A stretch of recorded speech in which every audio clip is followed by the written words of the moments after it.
আসসালামু আলাইকুম রহমতুল্লাহ বারকাতুহ। আলহামদুলিল্লাহ রবিল আলমিন ওসলাত ওসালাম আল্লাহ সঈদুল মুরসালিন নবীনা মোহাম্মদ ওয়ালা আলহি ওসাহবি আজমাইন আম্মাবাদ फ़ाऊज़ुबिल्लाहि मिनश्शैतानिर रजीम वफ़ी मूसा इज़ अरसलनाहु इला फ़िरऔन बिसुल्तानिम मुबीन फ़तवल्ला बिरुकनिहि वक़ाल साहिरुन अव मजनून। আল্লাহ পাকের সমস্ত প্রশংসা, সালাত এবং সালাম নাযিল হোক প্রিয় নবী সাল্লাল্লাহু আলাইহি ওয়াসাল্লামের ওপর। আমাদের তাফসীর হবে সূরা যারিয়াতের আয়াত নম্বর 38 থেকে। এই আয়াত বা তারপরের আয়াতগুলিতে আল্লাহ পাক মূসা আলাইহিস সালাম এবং ফিরআউনের ঘটনার দিকে সংক্ষেপে ইঙ্গিত করেছেন। মহান আল্লাহ ইরশাদ করেছেন, ওয়াফি মূসা, আর শিক্ষণীয় বিষয় রয়েছে, নিদর্শন রয়েছে মূসা আলাইহিস সালামের মধ্যেও। ইজ আরসালনাহু, যখন তাকে রাসূল করে প্রেরণ করেছিলাম, ইলা ফিরআউন, ফিরআউনের কাছে, বেসুলতানি মুবিন, সুস্পষ্ট দলিল প্রমাণ মানে মুজিজা, অলৌকিকত্ব নিয়ে। ফাতাওয়াল্লা বেরুকনে, তখন সে তার ক্ষমতার দাপটে মুখ ফিরিয়ে নিয়েছিল। অর্থাৎ ফিরআউন, রুকন মানে হচ্ছে ক্ষমতার দাপট, তার ক্ষমতার দাপটে মুখ ফিরিয়ে নিয়েছিল। ওয়াকালা, আর বলেছিল যে সাহেরুন আও মাজনুন, এ মূসা হয় জাদুকর আর না হয় পাগল। প্রথম হেও প্রতিপন্ন করার জন্য পাগল বলে থাকে, এটাই হচ্ছে যারা আল্লাহর নাফরমান, নবীদের শত্রু, তাদের কথা। আর তারপরে যখন দেখে যে শক্তিশালী হয়ে যাচ্ছে, না ঠেকানো যাচ্ছে না এই পাগল টাগল বলে, তখন আর কিছু বলা শুরু করে, তখন জাদুকর আর কিছু গণক ইত্যাদি। তাই করেছিল ফিরআউন। ফাখাযনাহু ওয়া জুনুদাহু, তখন আমি পাকড়াও করেছিলাম এই ফিরআউনকে আর ফিরআউনের সেনাবাহিনীকেও। ফানাবাযনাহুম ফিল ইয়াম্মি, তাদেরকে আমি নিক্ষেপ করেছিলাম সমুদ্রে। ফিল ইয়াম, আল্লাহ পাক তাদেরকে ধ্বংস করেছেন সমুদ্রে। ওহুয়া মুলিম, আর সে ছিল তিরস্কৃত, ধিকৃত, আল্লাহ পাকের রহমত থেকে বঞ্চিত। এইভাবে আল্লাহ পাক ধ্বংস করেছেন ফেরাউন এবং ফেরাউনের সেনাবাহিনীকে। সেটা ছিল আশুরার দিন। ওয়াফি আদিন ইদ আরসালনা আলাইহিমুর রিহাল আকিম, আর নিদর্শন রয়েছে আদ সম্প্রদায়ের ঘটনাতেও, সেখান থেকেও শিক্ষার বিষয় রয়েছে। যখন আমি পাঠিয়েছিলাম তাদের ওপর আর রিহাল আকিম, অকল্যাণের বাতাস, আল্লাহ পাকের আযাব স্বরূপ তাদের জন্য অশুভ অকল্যাণের বাতাস, ঘূর্ণিঝড় আল্লাহ পাক পাঠিয়েছিলেন। সাখারা আলহিম সাবা আলাইয়াল, 7 রাত আর 8 দিন ধরে চলতে ছিল, যাতে আল্লাহ পাক রব্বুল আলামিন তাদেরকে নিশ্চিহ্ন করে দিয়েছিলেন। মা তাজারু মিন শাইইন, কোনো কিছু ছেড়ে দেয়নি এই বাতাস। আতাত আলাইহি, যার ওপর দিয়ে প্রবাহিত হয়েছিল, ইল্লা জাআলাতহু কাররামিম, সেগুলি সবকে ধ্বংসস্তূপে পরিণত করেছিল। আল্লাহ পাক ইরশাদ করেছেন, তারপর অফি সামুদা, আর সামুদ সম্প্রদায়ের ঘটনাতে তাদের ধ্বংসেও শিক্ষণীয় বিষয় রয়েছে, নিদর্শন রয়েছে। ইদ কিল আলাহুম, যখন তাদেরকে বলা হয়েছিল, সালেহ আলাইহিস সালাম বলেছিলেন, তামাত্তাউ হাত্তাহীন, কিছু দিনের জন্য, কিছুক্ষণের জন্য তোমরা ভোগবিলাস করে নাও। এই কথাটি হয় সালেহ আলাইহিস সালাম সামুদ সম্প্রদায়কে নবুয়ত প্রাপ্তির প্রথম দিকে বলেছিলেন যে দেখো, দুনিয়ায় কিছুদিনই থাকবে, যদি না মানো তারপরে আল্লাহর আযাবে যেতেই হবে, আল্লাহর আযাবের সম্মুখীন অবশ্যই হবে। আর কেউ কেউ বলেছেন না, যখন তাদের জন্য একটি মুজিজা স্বরূপ উষ্ট্রি পাঠানো হয়েছিল, সে উষ্ট্রিটিকে হত্যা করে দিয়েছিল, তারপরে তারা আল্লাহর প্রতি, পরকালের প্রতি ঈমানও নিয়ে আসেনি, বিশ্বাসও করেনি, সেই সময় শেষ ওয়ার্নিং তাদেরকে দিয়ে দেওয়া হয়েছিল যে দেখো, তোমাদের আর মাত্র 3 দিন সময় রয়েছে।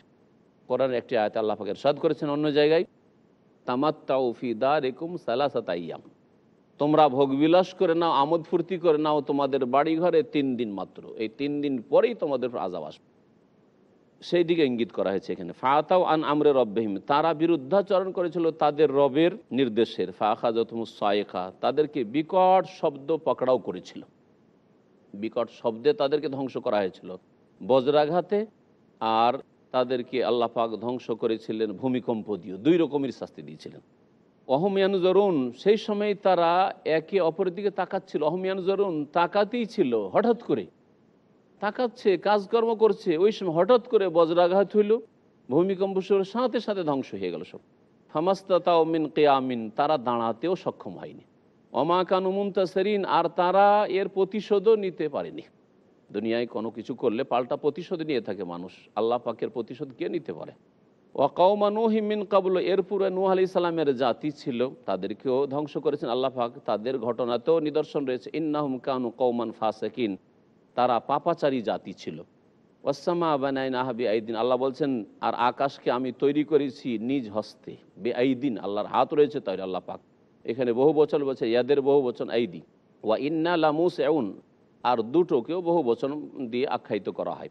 আল্লাহ পাক রব্বুল আলামিন আরেকটি আয়াতে রয়েছে কোরআনে কারিমে 2 হাতের কথা আল্লাহর, বাল ইয়াদাহু মাবসুতাতান, বরং আল্লাহ পাকের 2 হাত উন্মুক্ত খোলা।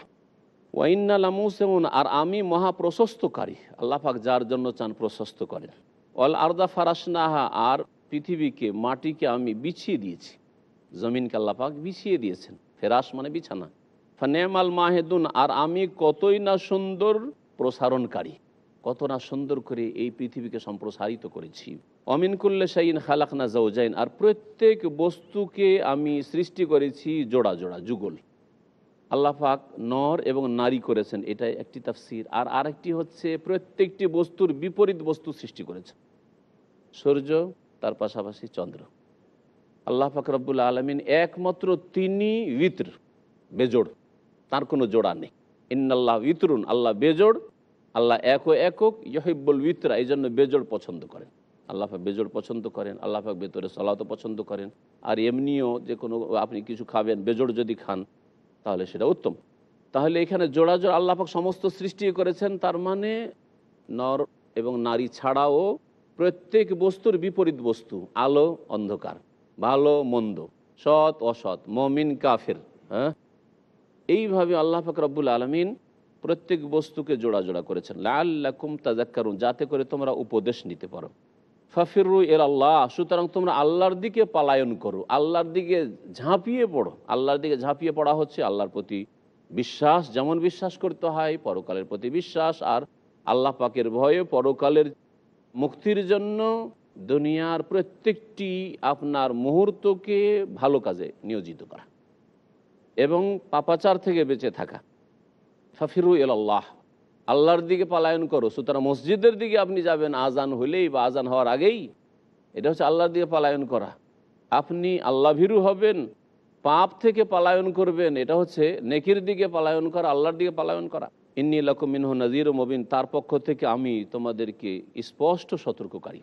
ওয়ালা তাজআলু মা আল্লাহ ইলাহান আখার, আর আল্লাহর সাথে অন্য কোনো উপাস্য স্থির করিও না। ইন্নী লাকুম মিনহু নাযীরুম মুবিন, নিঃসন্দেহে আমি তার পক্ষ থেকে সুস্পষ্ট সতর্ককারী। কাযালিকা মা আতাল্লাযীনা মিন ক্বাবলিহিম মির রাসূলিন ইল্লা ক্বালু সাহিরুন আও মাজনুন, এইভাবেই এদের পূর্বে যত রসুল এসছে, এই কোরাইশ আরব মুশরিকরা, এদের পূর্বে যত নবী রসুল এসছে, প্রত্যেক রসুল সম্পর্কেই জাতিরা যারা বিরুদ্ধাচরণ করেছে তারা বলেছে সাহের, এ হচ্ছে জাদুকর, আও মাজনুন, অথবা পাগল। সুতরাং এটা নতুন কথা নয় হে মুহাম্মদ। আল্লাহ বলছেন যে তোমাকে বলছে, এটা কোনো নতুন কথা নাই, প্রত্যেক নবী কি বলেছে। আপনি ভালো কথা বললে শত্রু হবে, এটা নিশ্চিত। আতাওয়াসাও বিহি আবালহুম কওমুন তাগুন, তারা কি পরস্পরকে ওসিয়ত করে রেখেছে। এই কুফরি শক্তি মানব জাতির ইতিহাসে পরম্পরাগত ওসিয়ত উপদেশ দিয়ে রেখেছে যে যে কোনো নবী রসুল আসুক, তোমরা হয় জাদুকর বলবে না হয় পাগল বলবে, কারণ আগেররাও এরকম করেছে, পরেররাও এরকম করছে। তাহলে মনে হচ্ছে এরা একে অপরকে ওসিয়ত করে যাচ্ছে। বালহুম কওমুন তাগুন, বরং এরা হচ্ছে সীমা লঙ্ঘনকারী জাতি। ফাতাওয়াল্লা আনহু ফামা আনতা বিমালুম, হে নবী তুমি তাদের থেকে মুখ ফিরিয়ে নাও, অর্থাৎ তাদের পরোয়া করিও না, কি হেদায়েত হইলো না এই নিয়ে চিন্তা করিও না। ফামা আনতা বিমালুম, তোমাকে তিরস্কার করা হবে না, তুমি তিরস্কৃত হবে না, তোমার কোনো দোষ নেই, তুমি নিজ দায়িত্ব পৌঁছে দেওয়ার দায়িত্ব পালন করলে। আল্লাহ পাক তারা পরে বলছেন ওয়াজাক্কির ফাইন্না যিকরা তানফাউল মুমিনিন, আর বিমুখা মানে এই নয় যে হেদায়েতের কথা বলবেন না, ভালো কথা বলবেন না, উপদেশ দেবেন না। আল্লাহ বলছেন নবীকে ওয়াজাক্কির, তুমি স্মরণ করাতে থাকো, উপদেশ দিতে থাকো, কারণ ফাইন্না যিকরা তানফাউল মুমিনিন, কারণ উপদেশ মুমিনদের, বিশ্বাসীদের কাজে আসে, বিশ্বাসীরা উপকৃত হয়।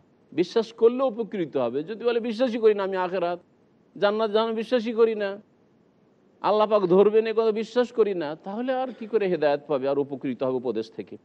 ওমা খালাকতুল জিন্না ওয়াল ইনসা ইল্লা লিয়াবুদুন, আর আমি আল্লাহ জিন এবং মানুষকে সৃষ্টি করেছি একমাত্র আমার ইবাদতের উদ্দেশ্যে। আমার ইবাদত মানে আল্লাহর তৌহিদ, একত্বের সাথে ইবাদত।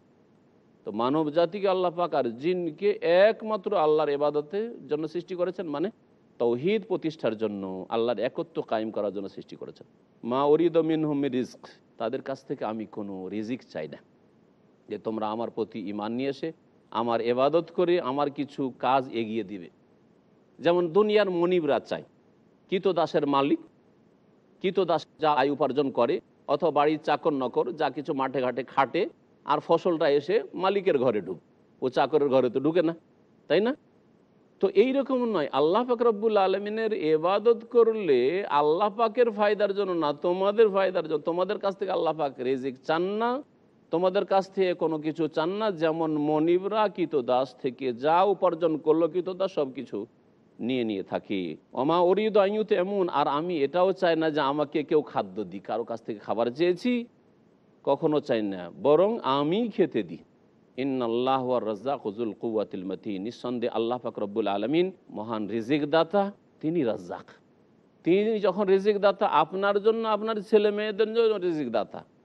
সুতরাং যেই মানুষ এই আশঙ্কা করবে যে আমার ছেলে মেয়ে বেশি হলে আমি খাওয়াইতে পারবো না, সে তো নিজেকে রাজ্জাক মনে করে বসে আছে যে আমি আমার ছেলে মেয়েকে রিজিক দিই, আমি আমার স্ত্রীকে রিজিক দিই, সেই জন্য ছেলে মেয়ে বেশি নেব না, কারণ আমি বেশি পারবো না।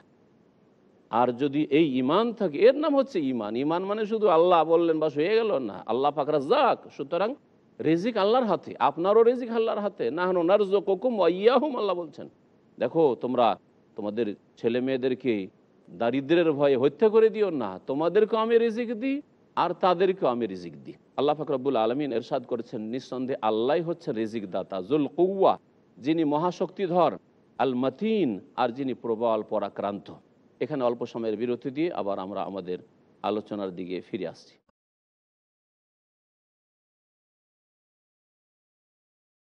সম্মানিত ভাতৃমণ্ডলী, ফিরে আসি আমরা আমাদের তাফসিরের দিকে। আমরা তাফসির করছিলাম সূরা জারিয়াতের আয়াত নম্বর 56-তে আল্লাহ পাক ইরশাদ করেছেন, ওমা খালাকতুল জিন্না ওয়াল ইনসা ইল্লা লিয়াবুদুন, আমি জিনকে এবং মানুষকে সৃষ্টি করেছি একমাত্র আমার ইবাদতের উদ্দেশ্যে।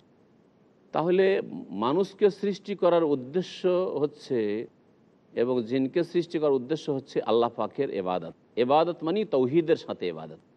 এবাদতে যদি তৌহিদ না থাকে, একত্ব না থাকে, তো সেই এবাদত শিরকে রূপান্তরিত হয়।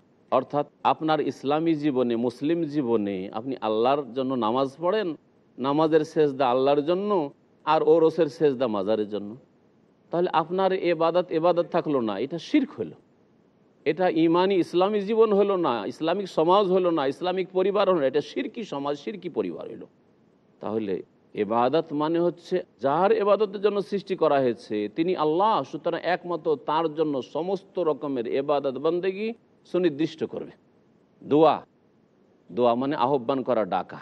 নবী সাল্লাল্লাহু আলাইহি ওয়াসাল্লাম বলছেন আদ-দুআ হুয়াল ইবাদা, সহিহ মুসলিমের হাদিস। দুআই হচ্ছে আসলে ইবাদত। তাহলে দোয়াকে যদি আমরা ভাগ করে নিই যে নামাজের ভিতরে অথবা নামাজের পরে যে বিদাতি তরিকায় যে সম্মিলিত মোনাজাতে, সেটা তো আল্লাহর কাছে করব, কিন্তু ওরসের সময় অথবা উলিয়ার কবরের কাছে গিয়ে অথবা দূর থেকে কখনো বালা মুসিবতে পড়লে কোনো বাবাকে ডাকবো, খাজা বাবাকে ডাকবো, কেউ গৌসুল আজম বলবো, মহান উদ্ধারকারী আল্লাহ। আর গৌসুল আজম মহান উদ্ধারকারী বানিয়ে দিলেন অজ্ঞতার সাথে আপনি জিলানিকে। আর জিলানির চাইতে অনেক বড় মানুষ ছিলেন ইমাম আবু হানিফা, আবু হানিফাকে তো মহান উদ্ধারকারী বললেন না।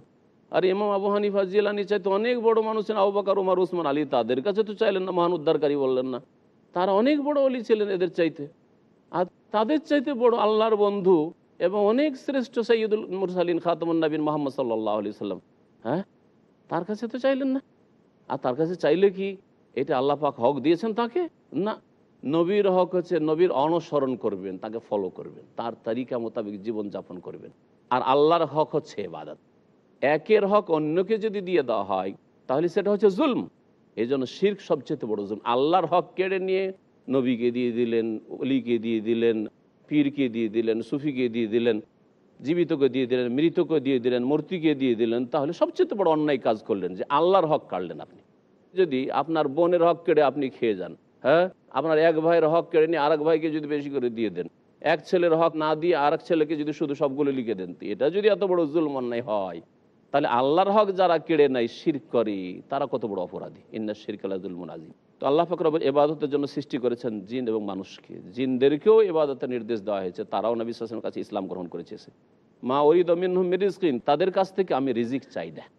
ওমা উরিদু আন ইউতঈমুন, তাদের কাছে আমি খেতেও চাই না যে আমাকে খেতে দেবে, বরং আল্লাহ পাকই রিজিক দেন। ইন্নাল্লাহু আর রাজ্জাকু যুল কুওয়াতিল মাতিন, নিশ্চয়ই আল্লাহ পাকই মহান রিজিক দাতা, আর তিনি মহাশক্তিধর আজুল কৌয়াহ, যার ক্ষমতার বাইরে কেউ যেতে পারে না, যার ক্ষমতার বিরুদ্ধে কেউ কিছু করতে পারে না। আল মাতিন, এবং যিনি মহাপরাক্রান্ত। তারপরে আল্লাহ পাক ইরশাদ করছেন, ফাইন্না লিল্লাযিনা যালামু যানুবা মিসলা যানুবি আসহাবিহিম ফালা ইয়াস্তাজিলুন। নিশ্চয়ই ওই লোকেরা যারা জুলম অত্যাচার করেছে। জুলম অত্যাচার তিন প্রকারের। আল্লাহর হকের ক্ষেত্রে জুলম অত্যাচার হচ্ছে শিরক করা, সবচেয়ে বড় জুলম, যার কথা বললাম। আর দ্বিতীয় জুলম হচ্ছে যে কোনো পাপে লিপ্ত থাকা, যে কোনো গুনাহ করা, নামাজ ছাড়া জুলম। যদিও আমাদের দেশের সমাজ এমন হয়েছে যে বেনামাজিকে জালেম মনে করে না, রোজা রাখে না সে জালেম, জুলম করলো, বড় জুলম করলো, ফরজ ছাড়লো। জাকাত দিল না, জালেম, জুলম করলো। হজ করলো না, হজ ফরজে আছে, জালেম হয়ে মারা গেল। এগুলোকে জুলম মনে করা হয়। জুলম কোনটা? যেগুলো সামাজিক অপরাধ। চুরি করলে জুলম হইলো, ডাকাতি করলে জুলম হইলো, খুন করলে জুলম হইলো, ধর্ষণ করলে জুলম হলো, সম্মতির সাথে ব্যভিচার হইলে আবার জুলম হইলো না, কারণ রাজি আছে। এসব তো আল্লাহ পাকের কথা নাই, এগুলো হচ্ছে মানব রচিত কথা। তো জুলম হচ্ছে যে কোনো গুনায় লিপ্ত হওয়া, ফরজ ওয়াজিব ছাড়ার গুনায় লিপ্ত হওয়া, হারাম নাজায়েজ কাজ করা হচ্ছে জুলম, দ্বিতীয় প্রকারের। আর তৃতীয় প্রকারের জুলম হচ্ছে জুলমুল এবাদ, আল্লাহর কোনো সৃষ্টি বান্দার ওপর জুলম করা। মানুষের উপর জুলম করুক, মুসলিম হোক আর অমুসলিম হোক, জুলম আল্লাহ পাক সমানভাবে হারাম করেছে। মুসলিমের উপর যেমন জুলম করা হারাম, তেমন অমুসলিমের জুলম করা হারাম। আল্লাহ পাকের সৃষ্টি গরু ছাগলের উপর জুলম করা হারাম, কুকুর শৃগাল আর বিড়ালের উপর জুলম করা হারাম। এই জন্য বিড়ালকে বেঁধে রেখে খেতে না দিয়ে এক মহিলা, বিড়ালটা মরে গেছিল, সেই কারণে সে মহিলা জাহান্নামে যাবে, নবী সাল্লাল্লাহু আলাইহি ওয়াসাল্লামের সহিহ হাদিস। তাহলে জুলম বিড়ালের উপর চলবে না, কুকুরের উপর চলবে না, যদি ক্ষতি না করে। আল্লাহ পাক রব্বানা বলছেন, যারা জুলম করে, শিরিক করে, গুনাহ করে, অথবা মানুষের হক নষ্ট করে, আল্লাহর সৃষ্টির উপর জুলম অত্যাচার করে, তাদের জন্য জানুবান, জানুব মানে হচ্ছে বালতি, যাতে পানি উঠানো হয় কূপ থেকে, কুয়া থেকে।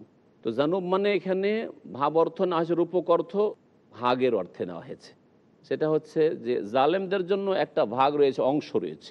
মিসলা জানুবি আসহাবিহিম, তাদের সাথী সঙ্গীদের ভাগের মতো, মানে তাদেরই মতো লোকজন যে আগের যুগে চলে গেছে তাদের মতো শাস্তি রয়েছে। আগের যুগে যে অপরাধীরা অপরাধ করে গেছে আর তাদের জন্য আল্লাহ পাকের আযাব এসছে, দুনিয়ার এবং আখেরাতের ধ্বংসপ্রাপ্ত হয়েছে তারা, তাদের মতোই এদেরও অংশ রয়েছে, ভাগ রয়েছে। ফালা ইয়াস্তাজিলুন, সুতরাং এরা যেন তাড়াতাড়ি না করে, তাড়াহুড়া করার কোনো প্রয়োজন নেই। সময় আসলে আল্লাহ কখন ধ্বংস করতে চান, কখন আযাব দিতে চান, ইহকালে না পরকালে, দুনিয়াতে চান কি চান না, দুনিয়াতে হয়তো ছাড় দিতে চান, ধোকা খাবে না, এতে প্রতারিত হবে না।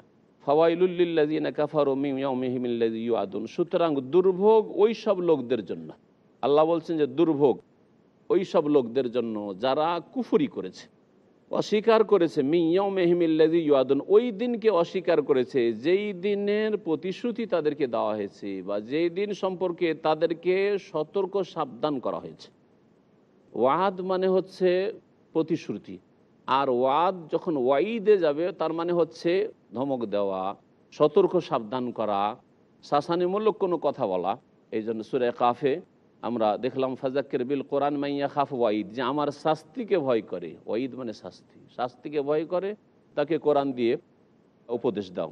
তো আল্লাহ পাক বলছেন দুর্ভোগ রয়েছে, ওয়াইল মানে দুর্ভোগ। আর ওয়াইলের আর একটি অর্থ হচ্ছে যে জাহান্নামের একটি উপত্যকার নাম।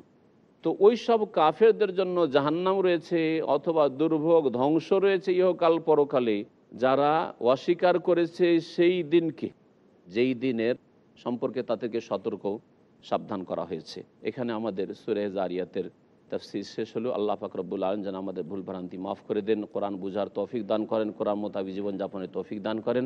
আর এরপরে 5 মিনিট আমাদের কাছে সময় আছে, আপনারা এতে যারা প্রশ্ন করতে চান প্রশ্ন করতে পারবেন। বলেন। আসসালামু আলাইকুম রহমতুল্লাহ। ওয়ালাইকুম আসসালাম রহমতুল্লাহ। আজ জাতিকে আল্লাহ তাআলা 7 রাত 8 দিন ঝড় দিয়ে ধ্বংস করেছেন। হুম হুম। তো আল্লাহ তাআলা 7 রাত 8 দিন কেন বললেন? একদিনও তো বলতে পারতেন, বা কুন ফায়াকুন বলতে পারতেন। হ্যাঁ হ্যাঁ, করতে পারতেন, তো আল্লাহ পাকের ইচ্ছা। আল্লাহ পাক রব্বুল আলামিন 7 রাত 8 দিন বলে কি জি জি বোঝাতে বুঝছি। চেয়েছেন এখানে? আল্লাহ পাক রব্বুল আলামিন অনেক সময় এরকম করেছেন, ফাআলুল লিমা ইউরিদ। আল্লাহ পাককে সম্পর্কে যদি এরকম জিজ্ঞাসা করেন তাহলে জান আপনি চার্জ করেছেন যে আল্লাহ তুমি এরকম কেন করলে। আল্লাহ পাক নবী মুহাম্মদ সাল্লাল্লাহু আলাইহি সাল্লামকে 23 বছরে কোরআন নাযিল, আল্লাহ ইচ্ছা করলে তো একবারই নাযিল করে দিতে পারতেন। প্রশ্ন প্রত্যেক ক্ষেত্রে, হ্যাঁ এরকম হবে। আল্লাহ ইচ্ছা করলে তো 1 বছরে কোন দিয়ে আল্লাহ পাক সব কাফেরগুলিকে ধ্বংস করে দিয়ে নবী সাল্লাল্লাহু আলাইহি ওয়াসাল্লামকে মক্কা বিজয় করিয়ে দিতে পারতেন, কিন্তু এদিকে 13 বছর, ওইদিকে 8 বছর, কত বছর লাগলো? 21 বছর। হ্যাঁ, 21 বছর পরে বিজয় দান করলেন কেন? বেশ কিছু শিক্ষার বিষয় রয়েছে, তার মধ্যে একটি হচ্ছে যে নবী সাল্লাল্লাহু আলাইহি ওয়াসাল্লাম আমাদের জন্য আদর্শ, আল্লাহ পাক রব্বুল আলামিন বিধান আমাদের জন্য আদর্শ। আল্লাহ পাক রব্বুল আলামিন শিক্ষা দিতে চান যে মেহনত পরিশ্রম করা লাগবে। আল্লাহ পাক রব্বুল আলামিন আযাব দিয়ে ধ্বংস করেছেন এদেরকে, লম্বা আযাব, যাতে করে অধিক লাঞ্ছিত হয়। ওই 2 মিনিটের ঘূর্ণিঝড় তাদের ধ্বংসের জন্য যথেষ্ট ছিল। অধিক লাঞ্ছিত অবদস্ত হয় এবং কিয়ামত পর্যন্ত বহু মানুষ এই ইতিহাস পড়বে, জানবে, তারা যেন সতর্ক সাবধান হয় যে আল্লাহ পাকের শাস্তি কত কঠোর। যেমন না যে আমাদের যেমন ঘূর্ণিঝড় মাঝে মাঝে হয়, কালবৈশাখী হয়, 10 মিনিট হইলো, 5 মিনিট হইলো, ওই রকম আযাব দিয়ে ধ্বংস করা হয়নি। এই আযাব মানবজাতির ইতিহাসে এইরকম লং টাইম ধরে আযাব হয়নি। এই শিক্ষা এছাড়া বহু হেকমত রহস্য থাকতে পারে। জি, আসসালামু আলাইকুম। ওয়ালাইকুম সালাম রহমতুল্লাহ। যে আমরা হাদিস কুরআনের ব্যাখ্যায় আলেমাদের মুখে শুনে আসছি যে সুদ হারাম, কিন্তু আমরা অনেকে ব্যাংকে লেনদেন করি, জি, তো ব্যাংকে যে হিসাবের মাধ্যমে আমাদের খাতার মধ্যে যে ব্যাংকের ভাষায় ইন্টারেস্ট বলে যেটাকে, জি। সেটা দেওয়া হয়, ওটাকে আপনি কি বলছেন আর ওটার কি করা যাবে সেই জিনিসটা? সুদের টাকা, প্রথম কথা যে সুদ নিশ্চিত ধ্বংসাত্মক গুনাহ, হারাম। আল্লাহ পাক সুদখোর, যারা সুদের কারোবার করে, নেই দেই, সুদের সাথে সংশ্লিষ্ট সকল ব্যক্তির বিরুদ্ধে যুদ্ধের ঘোষণা করেছে। যুদ্ধের ঘোষণা আল্লাহর পক্ষ থেকে। সুদ হারাম। কিন্তু যদি কোনো দেশে ইসলামিক সিস্টেম না থাকে ব্যাংকে, আর আপনার টাকা নিজের বাড়িতেও আপনি সংরক্ষিত করে রাখতে পারছেন না, আশঙ্কা আছে, সুতরাং আপনি শুধু ব্যাংকে কারোবার করতে পারবেন, মানে রাখতে পারবেন। সবচেয়ে ভালো হচ্ছে আপনি কারেন্ট ডিপোজিট করেন, যাতে কোনো আপনার বেনিফিট আসবে না বা সুদ আসবে না।